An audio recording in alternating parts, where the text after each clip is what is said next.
So the second part of this lesson, we haven't talked about hex numbers, and so hex numbers are kind of weird, all right, because they use 16 digits. Hexadecimal is 16, and so how they get around this issue is because they only have the 10 digits, 0 to 9, but then to use like a 10, they're going to start to use the letter A for 10, B for F, C for 12, D for 13, E, and then F.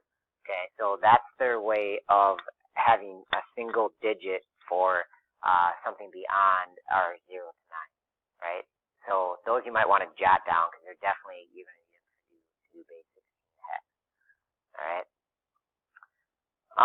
Just one interesting example of hex is you see it with colors, right? So you can kind of see some crazy looking hex colors here, but it's an easy way to do colors. I could explain it in more detail, but just an example of where hex is used in the computer world. Okay, so now we're going to convert 250 base 10 into a hex number. All right, so basically, here's our powers of 16, much like we did powers of 2 for binary. And here's their actual value, 16 cubed and 16 squared. So the nice part about this example, it's pretty straightforward, is we don't need any of the 16 cubes or 16 squares. So we just have to figure out how many 16 to the first we need. All right, and so you kind of, like if I was using a calculator, I would do 250 divided by 16. So essentially what this tells us is I get 15.625. So that means you basically need 15 16. Okay, so in our 16 thing, we need 15 of them, but I'm not going to write a 15 here. I'm going to use my letter, which I believe is F. I go back 2, sorry, 15 is F. So I'm going to say I need 15 16, which is, I guess if we do 16 times 15, that's so I think that's 240. We multiply those. So basically, we need 10 more. We had 250 and we got 240, so we need 10 more, which means we need 10 of these ones. And so instead of using 10 there, we're going to use 8. So 250 in hex is F 8. All right, so hopefully that makes sense for you. Okay. Let's see if you can do one going the other way. So this one, we're starting with a D3 in base 16. We want to know what is that decimal number. Let's see if you can figure that out.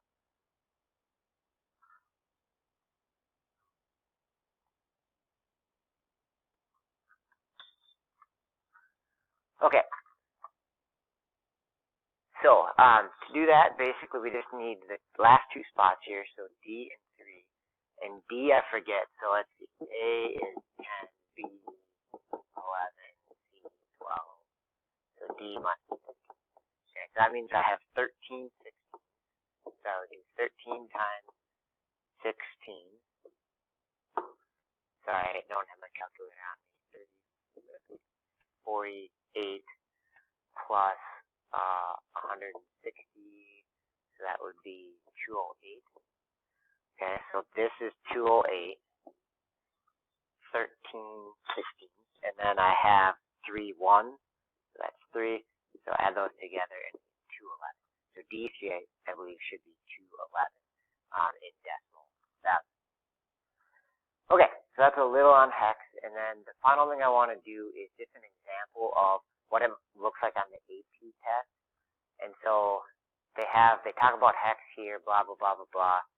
And so they're going to say, they just give an example of here's a decimal number, they converted it to hex. And so it says, which of the following is equivalent to 2AF hex? So which is a decimal value that associates with 2AF hex? So pause the video, see if you can figure it out. If you got this, you should be in good shape because this is the level you expect to possibly see on the AP test. Okay, so we don't have a nice little grid here, but I'm going to just write some things out where we know that this last one is the 16 to the 0, because this is base 16. The A is the 16 to the first, and the 2 is the 16 squared. Okay, so basically we have, I'm going to scroll down a little bit, but we have 2 16 squareds, which is So we have 2 of those. That's 512. A is 10. So we have 10 16s, or 16 to the first.